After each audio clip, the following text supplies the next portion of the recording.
Welcome to the Wraith YouTube channel. My name's Deke. Today we're going to be taking a look at the Swarming Kobolds variant of the Kriegval's Rest Delve. I'll be playing Prot Warrior in the Colossus Hero spec, and my item level is about 610 now, and I do have a 2-piece set bonus working in my favor finally. You see, as soon as we come into this delve, you're already taking a stacking debuff that is reducing your maximum health from the darkness, so you just need to run down into this candle and get to the light so that you can remove the debuff. The main mechanic of Kriegval's Rest is going to be these candles. So you can see on the right-hand side of the screen, you actually have a way to drop the candle. Now, you used to have to actually click on the debuff up at the top of the screen, but now you can click on this little icon on the right-hand side underneath where the quest appears, and you can drop the candle on the ground. So basically, as you move, the candle loses light. So what you want to do is you want to run in, find a spot, drop the candle, and pull mobs to you. I like to use this pillar here because then you can line of sight the casters. Sometimes they will aggro on Bran, and that can be a little annoying, but if you can get aggro on them, you can pull them behind the pillar and kind of get everything where you want it to. As long as you're fighting inside the candle, you won't have any debuff stacks on you, and your candle also will not be losing its radius. So I just like to pull as much stuff as I can to one location and clear that, and then I pick the candle up, move it to another location, clear that location, and then rinse and repeat as we make our way through the map.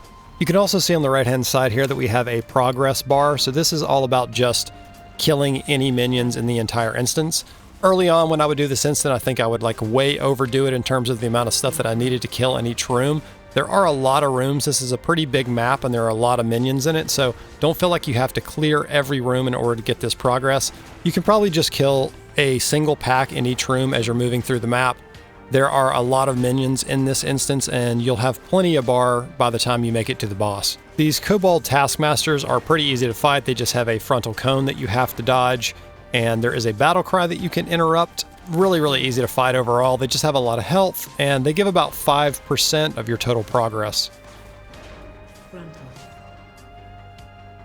If you're already holding a candle and you move into the circle of another candle, that candle will jump onto you and give you 100% of your total light back.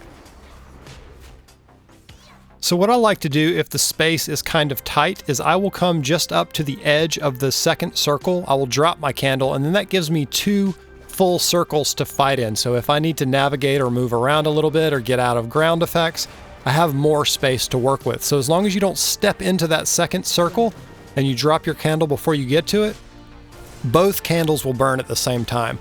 This is a really good mechanic to use on the boss fights. There are several different minion variants that you'll have to deal with in this delve. There are these cavernous shrieker bats that have very little health and they really don't pose a threat, so you can pull as many of those as you want with other things that you're fighting. As far as the kobolds go, there are these skull face minions that really just kind of hit you with hard melee attacks that you can't really avoid, so that you'll just have to mitigate the damage on and kill them as fast as you can. They also have a kick, I believe, that will knock you back just a little bit. So you usually want to have your back towards a wall or not towards another threatening pack that you're going to get knocked into. There are also these Kobold Mystics, which are going to constantly cast Fireball at you, so this is a good minion to focus down, and you want to kick and stun as often as possible just to keep the magic damage that's hitting you pretty low. Using this method where you just drop the candle on the ground, you can pretty easily pull individual minions or 1 or 2 mob packs instead of full packs. This will allow you to get this stuff down a lot easier than if you try to go in and kill 3 or 4 mobs at one time. Again, you can probably pull a couple of normal minions and several cavern bats, and that's not a big deal, but you don't want to get too many of these casters on you at the same time, so just be methodical with your pulls, and this is a pretty easy map to navigate. It does take a little while to get this first stage finished with the progress bar, but once you do that, you just have to reach the central chamber, which is kind of at the end of the map. It's pretty linear. And once you reach the center chamber, you're going to immediately be ambushed by various groups of kobolds, and I'm going to do the same strategy here where I drop my candle off a little before the second candle. That way I have 2 full circles that I can move around in. It just gives me more space to fight in. As soon as these ambush waves are defeated, the boss will immediately spawn on you, so you won't have any downtime in between that, so just keep that in mind, that you won't have a chance to rest or drink or do anything like that in between these pulls and the boss fight. Overall, these waves are quite easy though. They're usually just 2 minions in each wave, so nothing too crazy or hard to fight. You're going to get usually 1 spellcaster, 1 melee, focus down the spellcaster, interrupt, and kick his spells. This variant is extremely simple and very straightforward, so there's not a whole lot to this. We're going to move on now to the boss fight. After you defeat the last minion in the last wave, the boss will immediately jump out and engage you. Tomb Raider Dry Whisker is his name. He only has a couple of abilities. One is this Flame Storm, and he's going to throw little fire circles on the ground that explode.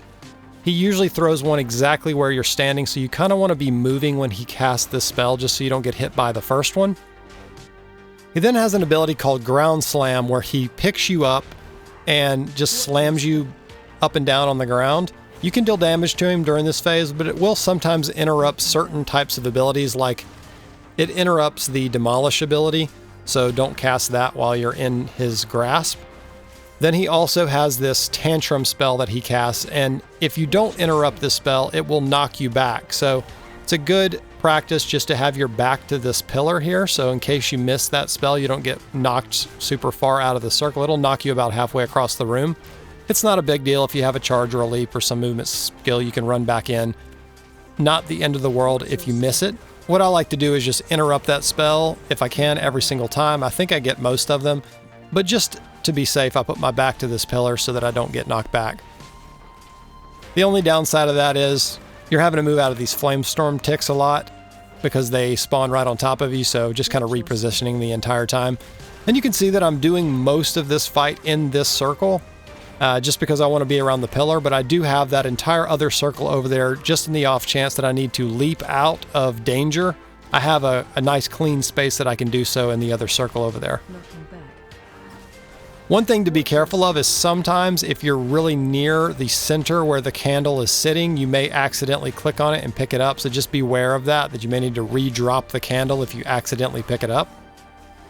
Overall, I would say that this Delve variant is actually pretty boring. There's just not a lot going on in it. The boss fight is really simple and very straightforward, which makes it, I guess, one of the easier ones, but it is kind of a long one because of the first stage where you have to fill up the progress bar. It just kind of takes a while.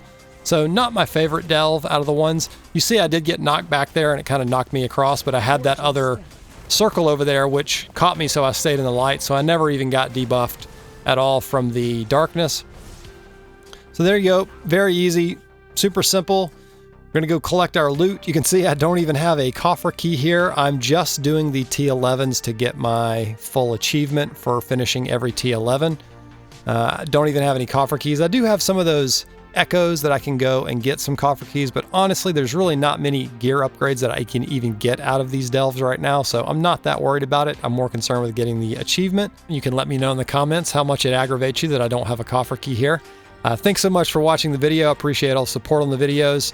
Leave a like and a comment, and please subscribe to the channel. That will really help me grow the channel. I really appreciate it. I'll see you guys in the next video. Later.